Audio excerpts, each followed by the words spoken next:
This is Cabela's Dangerous Hunts 2011 for Xbox 360, Wii, and PlayStation 3, the version we're watching here.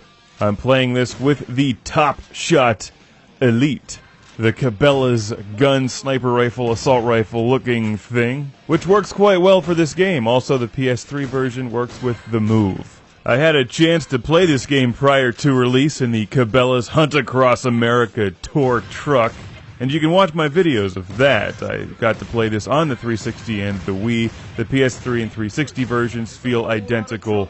They both look really sharp and are very responsive when played with the Top Shot Elite, which I am also reviewing separately with the wireless sensor bar. Very cool accessory. Now we need some new House of the Dead games. Now, speaking of House of the Dead, where you're trying to survive by slaughtering waves of zombies, in this game, you're trying to slaughter waves of animals which are attempting to eat you alive. And it feels like a zombie invasion. The survival mode in Cabela's Dangerous Hunts 2011 rocks. This is your basic old-school arcade-style shooting gallery-style gameplay. It progressively gets harder the longer that you survive. And it's really cool arcade style because you're not only racking up points and getting combos, but you're also shooting power-ups. And the key to survival is effectively using your power-ups, not just hitting what you're shooting at.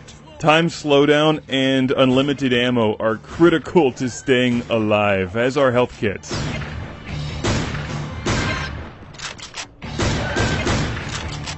So you'll see that some animals are marked with a little power-up icon.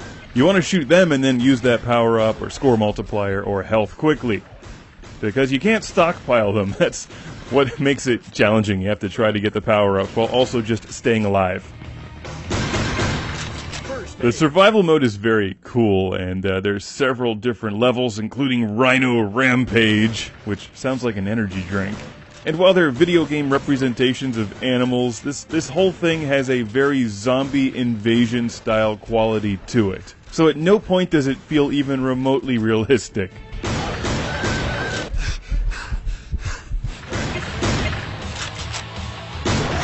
If you're looking for more of a realistic hunting game, something like Cabela's North American Adventures might be more up your alley. I'm also reviewing that one. This one is really a glorified arcade shooter, and it totally succeeds at that. I think what they need to do, since this is published by Activision, is have some downloadable content with zombie levels. It worked in World at War. Get Treyarch involved. Let's get some zombies in Cabela's Dangerous Hunts. Nothing's more dangerous than hunting zombified animals. Well, except maybe fighting off robots. Oh, what the hell, they should have that too. Now, you don't just get a survival mode in this game with just a few survival levels. I think they could use more. You also get the classic shooting mode, which is more of a traditional Cabela's-style hunting game, but equally arcade-style and equally fun, where you're trying to rack up serious points by maximizing your combos and items while not shooting the female deers and stuff, and at the same time you're also being attacked by animals. But not the birds. You see, I think this game should have gone Hitchcock on you. You know, you would expect, like, wolves and hyenas and bears to attack you, but I think it would have been more fun if all the birds were flying away and then kind of stopped mid-flight, and then flew right at the screen and pecked out your eyes. See, that would have been dangerous. Slow-mo. Rack 'em. The game saves your high scores, so you can compete against yourself or your friends. You can play up to 4-player multiplayer competitively, which is nice. And it's all a lot of fun, right up until you try to play the storyline. It's about the future of this family. We own the land you're standing on, and everything you can see. One day, it'll all be yours. But only if you can prove yourself worthy of that legacy. Then why did you make the controls so awful? This is like a double letdown, because storyline modes in games like this are usually awful. So I wasn't really looking forward to playing it, but once I started to play it, it seemed really cool, and I got my hopes up, and then it let me down because the controls are just useless. I mean, the Top Shot Elite cannot be used as a first-person shooter controller.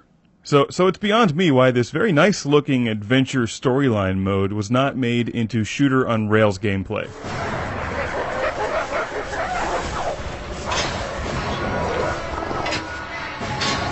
like Resident Evil Darkside Chronicles or the House of the Dead games. It had so much potential, but they made it so that you're walking around with the thumbstick, and you control your aiming by pointing the Top Shot Elite, and there's some games on the Wii that control like this. I can't play those either.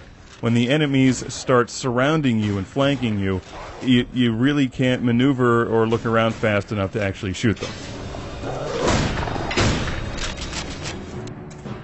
But fortunately, Cabela's Dangerous Hunts 2011 has enough gameplay with the shooting galleries and the survival mode to completely ignore the storyline mode.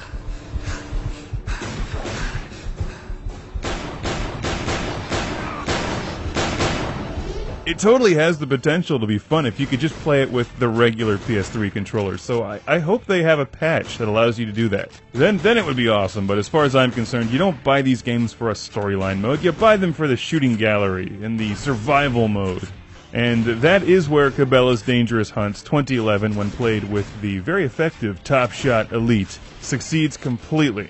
So watch my review of the Top Shot Elite, our footage inside the Cabela's Hunt Across America tour, and Cabela's North American Adventures. You'll never wander into the scary wilderness without your Cabela's plastic Top Shot Elite again. Guess who's on the lunch menu?